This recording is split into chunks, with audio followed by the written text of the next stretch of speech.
ভারতে আজকে কালকে দুদিন ধরে ককরোচ জনতা পার্টির যেই কর্মসূচি চলছে সেটা আজকে বেশ উত্তেজনা তৈরি করেছে এবং সংসদ ভবন চলো অথবা সংসদ ঘেরাও করো এরকম একটা কর্মসূচি থেকে আজকে দেখলাম যে গতকালকেও অনেক তরুণীদেরকে পুলিশ এবং আইনশৃঙ্খলা বাহিনী বেধড়ক পিটিয়েছে এবং আজকে দেখলাম যে বিরোধী দলীয় নেতা ইন্ডিয়ান পার্লামেন্টের যিনি আছেন রাহুল গান্ধী, অখিলেশ যাদব, তাদেরকে সেখান থেকে গ্রেফতার করা হয়েছে এবং সিচুয়েশন আরও বেশি উত্তেজিত হচ্ছে বলে মনে হচ্ছে আর কি।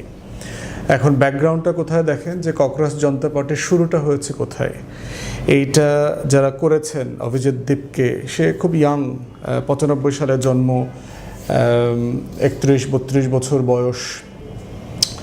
আম আদমি পার্টি যেটা ছিল তার সাথে ইয়ুথ ভলান্টিয়ার হিসাবে সে কাজ করেছে, পরে আমেরিকা থেকে লেখাপড়া করেছে এবং অনলাইনেই মেইনলি এটা তিনি তৈরি করেছেন। এবং শানে নজরুলটা কোথায় দেখেন, মাস 2 আগে মে মাসের দিকে ইন্ডিয়ান সুপ্রিম কোর্টে একটা রিট পিটিশন ফাইল হয়েছে, যেটা চিফ জাস্টিস এবং একজন তার কলিগ বেঞ্চ এটা মিলে শুনছিলেন যে একজন আইনজীবীকে সিনিয়র অ্যাডভোকেট টাইটেলটা দেয়া হচ্ছে না, ডিলে করা হচ্ছে কেন, এই বিষয়ে একটা রিট পিটিশন। এবং সেটার যিনি লয়ার ছিলেন ওইটা তো খারিজ করে দিয়েছেই সুপ্রিম কোর্ট, সাথে কিছু কমেন্ট করেছেন। তার ভিতর একটা কমেন্ট হচ্ছে যে এই ধরনের অপ্রয়োজনীয় রিট পিটিশন কেন আসবে, এবং সেখানে জাজ বলেছেন যে যারা ফেক ডিগ্রি নিয়ে প্র্যাকটিস করতেছে, ল ডিগ্রি নিয়ে, তাদের লাইসেন্স বাতিল করা দরকার। এবং এই যে আননেসেসারি রিট পিটিশন ফাইল করে করে সরকারের এবং প্রতিষ্ঠানের জুডিশিয়ারির সময় নষ্ট করতেছে, সুনাম নষ্ট করতেছে। এই প্রসঙ্গে কথা বলতে বলতে তার ওই জাজমেন্টে একটা কথা ছিল যে এদের কামকাজ নাই, এরা বেকার, অযথা ঘুরে বেড়ায়। তাদেরকে সে 2টা শব্দ দিয়ে রিপ্রিমেন্ড করেছেন চিফ জাস্টিস। তার ভিতরে একটা হচ্ছে ককরোচ আর একটা হচ্ছে প্যারাসাইট। প্যারাসাইট মানে হচ্ছে, ভালো বাংলা তো জানি না, এটা হলো ভাইরাসের মতো, ব্যাকটেরিয়ার মতো পুরো শরীরে ঝেঁকে বসে আর কি, অক্টোপাসের মতো ধরে থাকে রাষ্ট্রকে, সমাজকে।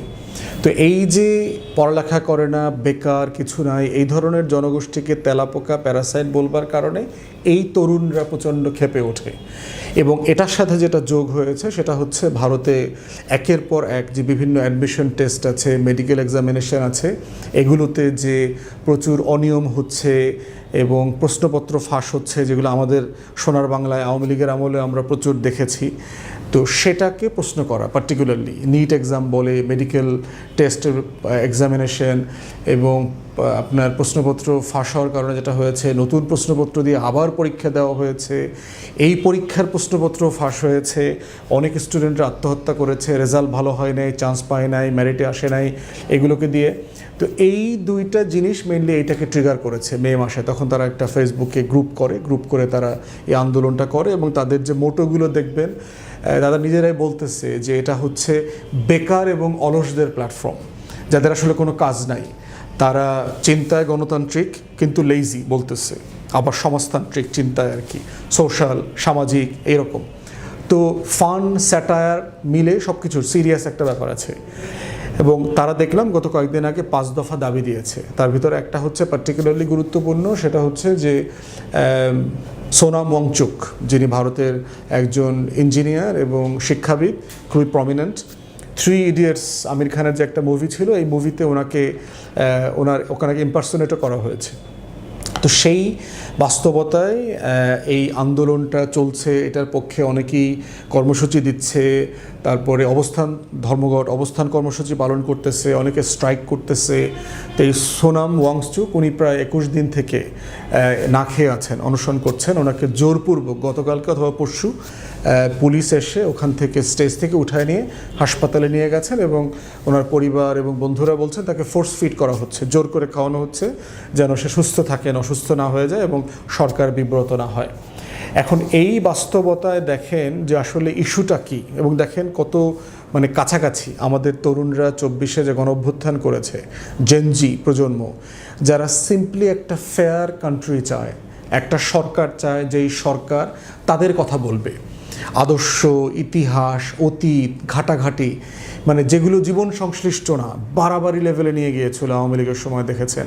ঠিক একই ধরনের হচ্ছে বিজেপির হিন্দুত্ববাদী ফ্যাসিবাদ, যে অপ্রয়োজনে ধর্ম নিয়ে আসবে, কোনো প্রয়োজন নাই, সব মসজিদের নিচে একটা করে পুরাতন মন্দির খুঁজে বার করবে, না হলে হচ্ছে তাদের যে দেবদেবিতা তাদের জন্মস্থান খুঁজে বাইর করবে, এরপরে মসজিদ ভাঙা দিবে, গির্জা ভাঙা দিবে, হাজার হাজার লক্ষ লক্ষ মানুষকে নাজেহাল করবে, এবং এটা করে যেটা হচ্ছে আসল সমস্যা থেকে জাতিকে সাইডলাইন করে দিচ্ছে, পাশে ফেলে দিচ্ছে, যেটা আওয়ামী লীগের আমলে আমরা দেখেছি, যে কোনো ফ্যাসিবাদী শাসন ব্যবস্থার যে কাঠামোগত বৈশিষ্ট্য সেটা আর কি। তো একই রকম সিচুয়েশন আমরা দেখতে পেলাম যে দিল্লিতে যেটা হচ্ছে, আমরা এই তরুণদের কষ্টের সাথে, আন্দোলনের সাথে আমরা সহমর্মী। আমরা বোধ করছি যে এই আন্দোলন, এই প্রসেসের মধ্য দিয়েই আমাদের বাংলাদেশের তরুণরা বারবার নিজেরাও আন্দোলন করেছে, এবং আজকেও দেখলাম যে ভারতে আন্দোলনের যে কর্মসূচিগুলো দিচ্ছে সেখানে তারা প্রচুর নেপাল এবং বাংলাদেশকে রেফার করছে, কারণ জেনজি মুভমেন্টের ব্যাপারে বাংলাদেশ তো গোল্ড মেডেলিস্ট, সে চ্যাম্পিয়ন এবং সে হচ্ছে এটার নিক্তি। অতএব সেই জায়গা থেকে আমরা বোধ করছি যে ককরোচ জনতা পার্টি যে নামে যে ব্যানারে আসুক, এটাই হচ্ছে আসলে জনগণের অধিকার আদায়ের আন্দোলন, এর বাইরে আসলে কোনো বাস্তবতা নাই। তাই ভারতবর্ষের তরুণদেরকে আমরা বলছি যে আমরা এই তরুণদের সাথে সহমর্মী, তাদের যে কোনো গণতান্ত্রিক অধিকারের লড়াইতে আমরা সহমর্মী।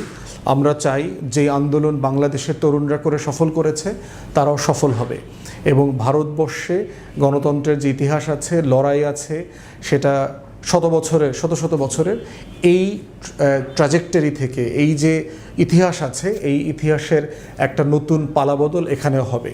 এবং সেই জায়গায় আমরা বোধ করছি প্রতিবেশী রাষ্ট্রে এই ধরনের অধিকার ভিত্তিক আন্দোলন যদি তৈরি করা যায়, যে আন্দোলনে আসলে পুরো রাষ্ট্র বেনিফিটেড হবে এবং জনগোষ্ঠী বেনিফিটেড হবে, পার্টিকুলারলি এই যে বিশাল জনগোষ্ঠী, প্রতি বছর কয়েক কোটি তরুণরা ভারতের জব মার্কেটে আসতেছে, কাজ নাই, বেকার, লেখাপড়া নাই, আমাদের বেকারত্বের সমস্যা আমাদের মতোই, কোনো স্কিল নাই, ভেরি লো স্কিল জব করতেছে, এরপরে অপরচুনিটি কম, সেখানে রাষ্ট্র ব্যস্ত হচ্ছে কে হিন্দু কে মুসলমান, কে খ্রিস্টান কে আদিবাসী কে পাহাড়ি কে নিম্ন জাতের নমশূদ্র অচ্ছুত, এদেরকে আইসোলেট করা, সেই পুরাতন আমলের বিভক্তির সমাজ তৈরি করা। অতএব সেই জায়গা থেকে দেখলাম যে অভিজিৎ দীপকে এবং তার যে ককরোচ জনতা পার্টি যারা সংগঠক আছে, তারা সবাই কিন্তু একই কথা বলছে যে ধর্ম বর্ণ এখানে কোনো আলোচনার বিষয় না, কোনো জাতপাত চলবে না, কোনো হিন্দু মুসলমানের বিভক্তি চলবে না। আমরা চাই একটা গণতান্ত্রিক অধিকার ভিত্তিক রাষ্ট্র সমাজ, এবং এই লড়াইতে আমরা বোধ করছি জুলাইয়ের পক্ষের যারা শক্তি আছি, গণ অভ্যুত্থানের পক্ষী, ফ্যাসিবাদ বিরোধী আন্দোলনে যারা আমরা সহমর্মী ছিলাম, আমরা সবাই এই আন্দোলনের প্রতি সহমর্মী। তাদেরকে আমরা সাধুবাদ জানাই, তাদের আন্দোলন তারা তাদের মতো চালিয়ে নিয়ে যাবে। ঠিক একইভাবে বিজেপির ফ্যাসিবাদ যে আসলে জনগণ এবং তরুণদের কাছে গ্রহণযোগ্য হচ্ছে না, তার একটা বড় প্রমাণ হচ্ছে এই লড়াই।